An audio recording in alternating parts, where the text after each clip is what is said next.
दिग्गज कलाकार है, मनोज वाजपेयी है, पंकज त्रिपाठी है, इन सब ने बहुत माँ बहन की गालियां दे रखी है।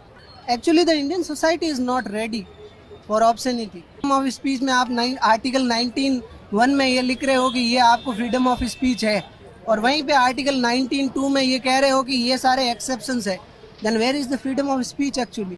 अब ये जो हमारे बड़े भैया बोल रहे हैं कि आर्टिकल 19 क्लॉज 1 में बोला जा रहा है कि you have complete independence to express yourself, और आर्टिकल 19 क्लॉज 2 में बोला जा रहा है कि नहीं भैया आप नहीं बोल सकते हैं कुछ भी, और एक लिमिटेशन सेट कर दिया गया है। देखो यूपीएससी में एक सब्जेक्ट होता है एथिक्स का, वहां पर हमें ये एक छोटा सा चीज देखने को मिलता है जिसको हम लोग बोलते हैं कंप्लीट या एब्सोल्यूट फ्रीडम।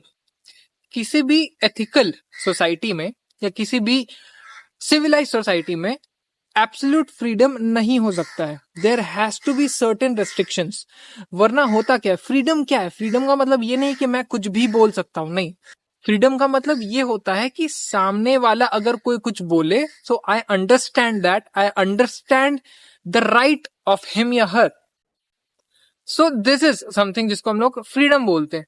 फ्रीडम का मतलब ये नहीं कि मैं कुछ भी बोल सकता हूँ, किसी भी दायरे को लांघ सकता हूँ या एक मास ऑडियंस को हर्ट कर सकता हूँ, नहीं, ऐसा नहीं होता है।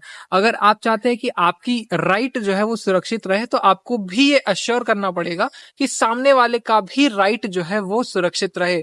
सो एब्सोल्यूट फ्रीडम वाली चीज या इस तरीके की कोई भी चीज नहीं होती। This is just a dilemma कि नहीं भाई मेरे को फ्रीडम चाहिए तो 100% फ्रीडम चाहिए, नहीं, दिस इज नॉट पॉसिबल।